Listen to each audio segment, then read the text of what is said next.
Here's 5 things I wish I knew before I started house hunting for myself as a first-time homebuyer who is also a full-time realtor. First of all, everyone knows you have to get your pre-approval, but also it's super important to get your total estimated cash required to close, because closing costs are no joke. And it's not as simple as calculating 5% down of a purchase price and that's your down payment and that's it. Sometimes your closing costs can be almost as much as your down payment. Your lender or your realtor will be able to help you with that. Second thing that's super important is to have your lender and or your realtor estimate your total monthly payments for a property that you're interested in before you even go see it, because you might be pre-approved up to a certain amount, but then when you see the monthly payments, including principal, interest, taxes, and insurance, and PMI if that's required, you might have a heart attack. On paper, you might be able to afford a certain number, but then when you actually break it down and see what it's going to cost you monthly, you need to be comfortable with that number. Also, HOA fees if you're looking at a property that has an HOA. 3, if there's a specific neighborhood or property that you're interested in, I would highly recommend driving through that neighborhood during specific times of the day. For example, I just showed a house that had a school at the end of the street, so you need to know if that pickup and drop-off line is going to be blocking your driveway.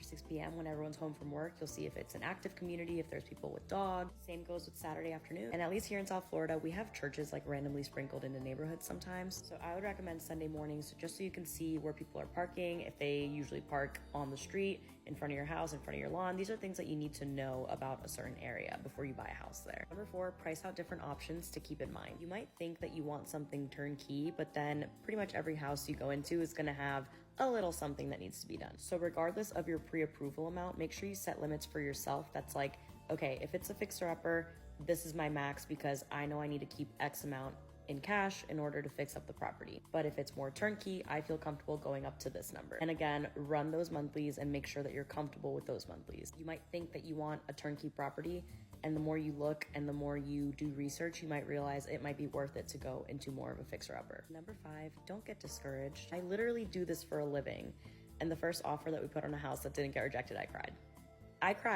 I do this for a living and I cried. I was like, oh my God, this market sucks. People have so much cash. It's okay. It's gonna be okay. Take a deep breath. I know interest rates are high.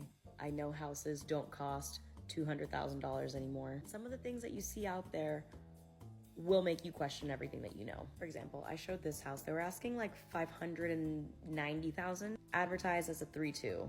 This was the 2. This is a shed in the backyard. There's your toilet and there's your shower head. That is a full bathroom. Someone bought it. They paid $550,000 for it.